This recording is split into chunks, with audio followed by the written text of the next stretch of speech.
potensi kolaborasi. Kita selalu tekankan kalau dari AFPI ya, keberadaan fintech lending di Indonesia itu bukan untuk melakukan disrupsi, tapi gimana caranya kita bisa bareng-bareng bersinergi dengan pemain existing yang ada.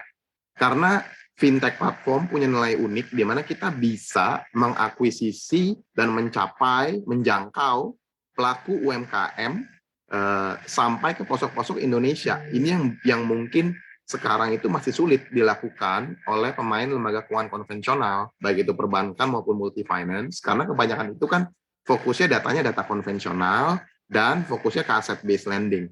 Nah, di fintech lending kita bisa contohnya kita memanfaatkan data digital, data transaksional. Itu sudah banyak, misalnya pedagang yang melakukan dagangnya secara online di e-commerce platform, atau yang melakukan dagangnya menggunakan metode pembayaran online, pakai payment gateway, atau pakai POS system, ya, point of sale.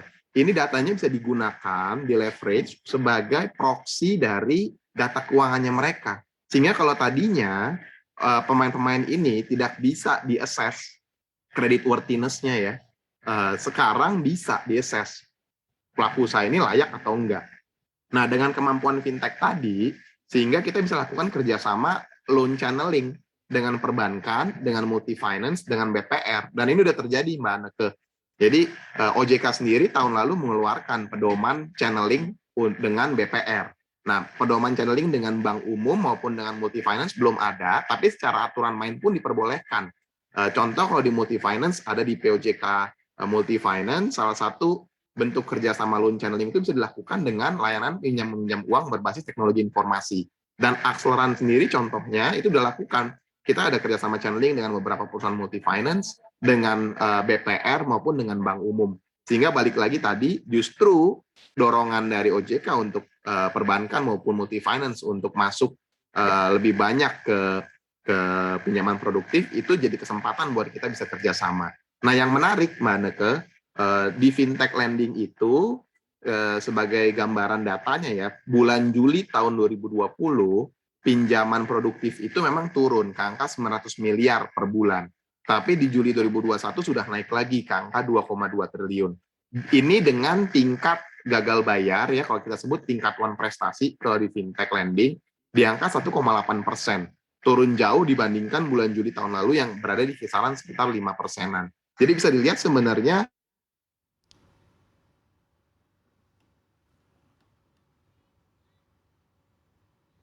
Pak Ivan?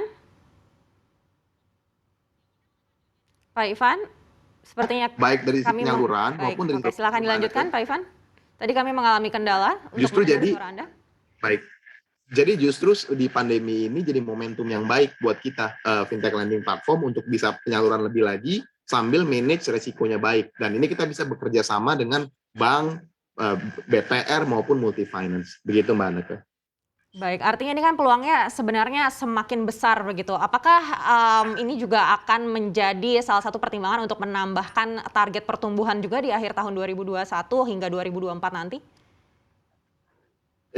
Iya Mbak, saya rasa seperti itu ya. Tetap konsisten kita melihat pertumbuhan ini ke depan masih akan substansial. Sebagai gambaran kalau dari Akseleran, tahun 2020 itu walaupun pandemi, kami bisa menyalurkan pinjaman naik 25% dibandingkan tahun 2019. Jadi 2019 770 miliar, 2020 kita hampir salurkan 1 triliun.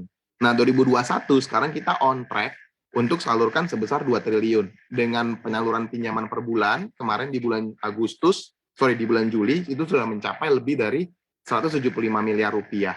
Nah ini jadi memang kita melihat peluangnya ada, kebutuhan di pasar ada, dan pertumbuhan ekonomi juga makin membaik. Jadi kita optimis pertumbuhan tersebut akan terjadi terus sampai tahun depan dan sampai 2024.